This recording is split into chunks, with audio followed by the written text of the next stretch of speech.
Então, e aí as questões da realização, dos valores pessoais de cada um. Então, por que eu quis mostrar isso para vocês? Para mostrar que, assim, na mediação você tem uma escala, você tem que passar por alguns processos, algumas situações, que às vezes vocês não conseguem enxergar na vida prática. Como é que isso se dá? Como é que você aplica na vida prática, por exemplo, o procedimento de mediação dentro de uma empresa? Imaginem uma briga societária. Imagine uma briga entre sócios que não precisam ser irmãos. Mas imagine uma briga de sócios e você está no meio da sardinha, da lata da sardinha, sabe? Está no meio do sanduíche.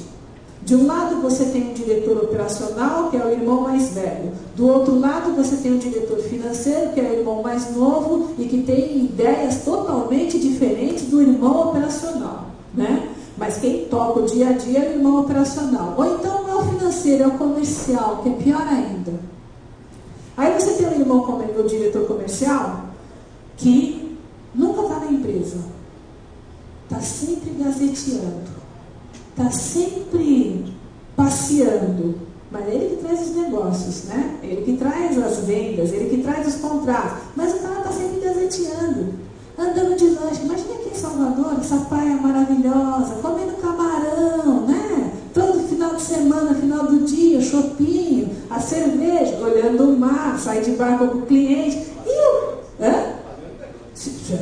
Tudo bem, mas quem está ralando dentro da empresa? Quem é que está lá dentro, que não está tomando solzinho, não está andando de barco, não está tomando chopinho, não está olhando praia, que está ralando para poder cumprir os contratos que o irmão que está sempre gazeteando vende? É o outro irmão mais velho, que está de sol todo dia, ele está lá na firma, todo dia ele está na empresa, todo dia ele está na empresa. O irmão mais novo, que é o comercial, está onde? Está lá gazeteando. Onde está o fulano? Deve estar andando de barco por aí. Estou falando mentira, gente? Exemplos práticos que a gente tem. E aí começam os conflitos, a empresa começa a ir numa situação mais complicada. Ora, é fatal que vai haver o conflito e isso vai refletir na empresa. E você, administrador, está no meio do sanduíche, que você tem que administrar um lado ou outro. Se você tiver conhecimentos básicos, se você souber mecanismos extrajudiciais de solução de conflitos, mediação principalmente, pode te ajudar bastante nisso. Seguinte, aí só para vocês terem uma ideia de como é que funciona nessa evolução do processo. Imagina aquela base da pirâmide, né? Onde você tem posições e territórios, é o início de toda a mediação, é o início de todo o processo de solução alternativa de solução de conflito. Dificilmente, a não ser nós que já estamos mexendo bastante com isso, mas senão naturalmente você vai sair de posições e territórios. Quer ver um exemplo prático?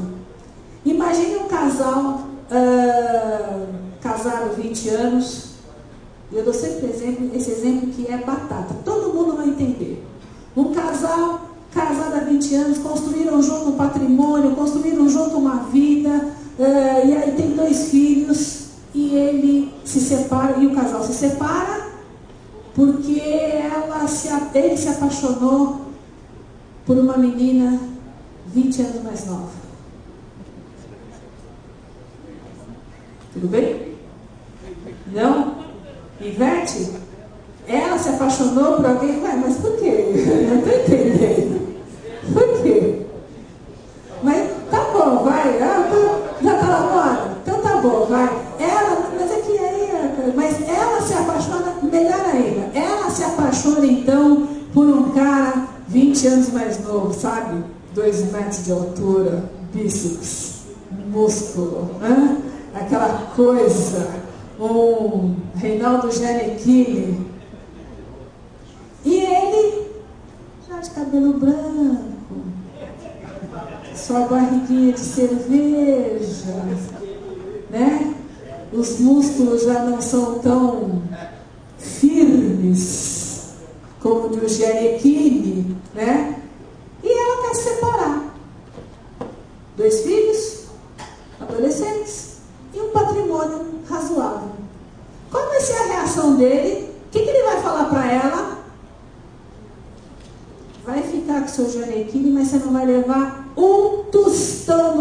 patrimônio? Vai começar de novo com ele, vai com aqueles músculos, com aqueles bíceps que você tanto está falando, não é isso? Vai ficar com ele. Você não vai levar um tostão. Posição, território. Isso é que interessa para ele? Para esse marido que está humilhado, que está doído, machucado, magoado, trocado. É isso que é por isso que ele está fazendo isso? Não. Mas ele está usando o patrimônio como posição em território. E é com isso que ele vai ficar batendo. A cintura vai ficar dura. Tem negociação? Tem conversa com ele? Não. Conversa com os meus advogados. É que homem não faz muito isso, tem uma postura mais diferente. Mas se você falar com mulher, por exemplo, a mulher é a trocada, ela usa os filhos. Não vai ver meus filhos, você não vai visitar as crianças, você não vai ver nada. Cintura dura, pés de chumbo, não tem negociação, não tem conversa, a postura é muito dura, não vai conversando. O mediador tem que começar a fazer com que essa postura mude. As partes criam muitos problemas, não conversam, não dão concessões, não facilitam. Mas então deixa eu ver as crianças. Não. Mas eu quero levar as crianças para dar. Não, tudo é não, só sabe falar não. A tática das partes é uma tática de fuga. E vai usar o poder. Qual é o poder? Ou é as crianças, ou é o dinheiro, é o patrimônio. Vai usar isso como barganha, como negociação. Na vida do administrador, numa vida empresarial, na vida do dia a dia, na solução dos conflitos com as pessoas, é a mesma coisa. Geralmente as partes que estão envolvidas no conflito vão usar essa tática de barganha, vão usar o poder que tem na mão, seja ele o que for. Se for uma relação de casal, vai usar os filhos, vai usar o patrimônio. Se for na empresa, vai usar o status, vai usar o orçamento, vai usar as dificuldades, criar dificuldade para o outro. Ambos vão estar antagônicos, não tem jeito. Um do lado, outro do outro. Não tem conversa, não tem negociação, estão extremamente antagônicos quando você está nessa posição da pirâmide. A mediação, naquele momento, é uma mediação muito adversarial. O papel do mediador é fazer sair desta base da pirâmide para outro patamar. Nesse momento, eles são muito adversariais.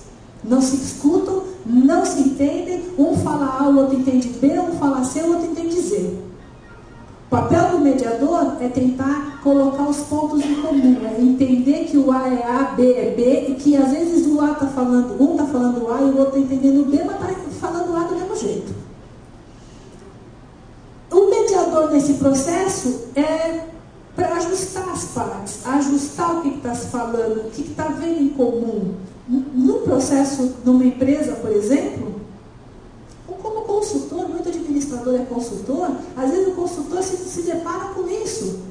De estar vendo que um lado está falando, o outro lado está falando, mas vocês estão falando a mesma coisa. Cabe ao mediador, o mediador tem técnica, ele é capacitado para isso, para ajustar estas questões. Muito mais fácil. Ele vai ter técnica de como fazer com que o outro veja que estão se falando a mesma coisa. Então, vão fazendo ajustes, vão colocando o que são pontos em comum, vão diminuindo o tamanho do atrito.